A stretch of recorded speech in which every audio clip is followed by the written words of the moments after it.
What is up, you guys, and welcome back to the channel. In today's video we are going to be doing the engine cradle and front subframe on the CG5. As you can tell, this one is completely shot and it's causing issues, so we are going to do that. And also I would like to take a moment to thank my good friend Ryan over at AutoDetour. I will post his Instagram and YouTube in the description below.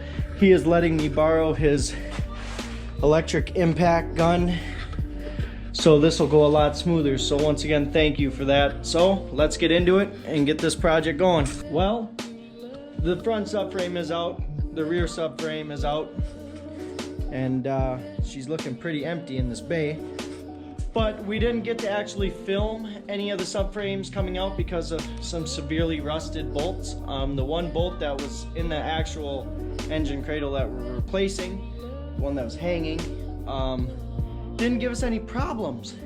It was the front right subframe bolt that gave us issues. So if you look, I had to remove the battery tray, the air box, and in here, enclosed on each side, was where the subframe bolt goes. As you can tell, there's a really thick cylinder that goes in there where the nut is with a big washer. We had to cut it out with the Sawzall, so this is normally where one of the tow hooks goes. Well, we had to cut it out. Well, I unbolted it and then cut into this. So this gave us about a 5-hour, plus some thinking and some other things and contemplating on what else I could do instead of cutting into the frame. This kind of gave us a little problem, so we got that out. Then we got into the subframe. With that being said, to get to the rear mount, I had to take the plenum off, which showed some really nasty stuff that I'm going to be cleaning and taking care of in the intake. But I am going to film the process of putting it back in, which right now I got the other underneath of it being undercoated right now, and then I'm going to paint it within the next few hours.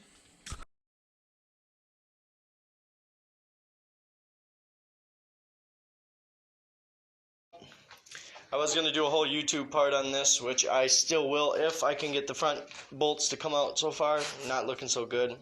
Ran into a couple issues last night, but we're going to do what we can, because this has to come out. If it doesn't come out, oh, I don't know about this, but we'll see.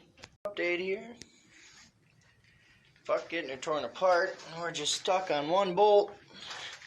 This stupid bolt right here is spinning right in here. We can get that out. We're rocking. What a motherfucker. All because of that right there. It was that. What in the motherfuck Honda were you thinking? Really?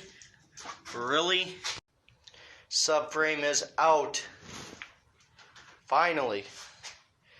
So at Honda, I don't know what you guys were thinking back in the day, putting an AC drain in this, but yeah, see, this is, well, we stopped for the weekend. I'm pretty much shot, thanks to this asshole, but I'm going to make sure this gets all fixed up again. Don't worry about that. Letting that dry. Well, here's the front subframe that connects to the motor right here with those 3 bolts. Tie rods, inner tie rods, outer tie rods, but other than that, I mean, she's pretty clean all the way through. So this should be a relatively smooth install. We will, however, facing with this issue, going back to this quick, is I think is what's going to happen is I'm going to have to put a bolt in there, screw it on, and then once the bolt sits in there, put a washer and then another bolt, and then I'll have this all welded back up and nice and looking all factory. So yeah, that's what's going on with this situation right now. I'm about to show you the subframe, so let's go check that out. Alright, here's the subframe with the rack and pinion for the power steering. Yeah, this was the right side that's bolted up. That Honda failed to realize the AC drain would leak into it. Well, this is where the bolt's supposed to be, as you can tell from this side. That's what it's supposed to look like. Left side doesn't look bad. This looks horrible structurally. I mean, if you were a normal person and wasn't, you know, mechanically inclined, you might want to, you'd probably junk the car if somebody told you how much it would cost to fix that. And then here's the front piece. I mean, this has just got to be over time, Minnesota salt. It is a Minnesota car its whole life. So yeah, that's what this fun stuff looks like. Definitely would not want to be doing anything turbo with this. And how easy this job is, if I'm being completely honest, to me it's been about 7 to 8, just because of that bolt. But other than that, everything's been going really smooth. Everything's been coming off quick. The really rusty part that I just showed you guys, that came off a lot smoother than that front subframe bolt, which is weird because that was really, really rusty. It actually came out, put the impact on it, boom, it was done. That one took a few hours to do and to brainstorm and to think about what I was going to do to get that out of there. But other than that, it might be a lot easier with a lift. You know, doing it on the ground, trying to maneuver underneath there to get at the bolts with an impact gun. I mean, it was kind of rough. I don't have a lot of ceiling in here to be able to lift it up higher, otherwise I would. But other than that, if you're a DIY and you know what you're doing and you're mechanically inclined, you could still tackle this job on your garage, on jack stands, no problem. But would I recommend it? Be honest with you, no. I'd find a lift if you could find a lift. But that's just my personal opinion. So we're going to try to film the rest of this being installed, along with the inner tie rods, outer tie rods, the ball joints, putting the upper plenum back together. I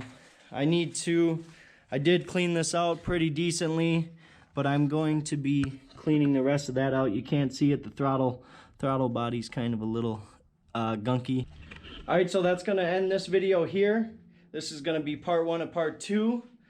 Make sure to follow me on Instagram at boosted_dilly. Make sure to like, comment, subscribe if you would like to. And make sure to stay up to date with Project CG5. In the next one, subframe will be in, and we will be putting it back together.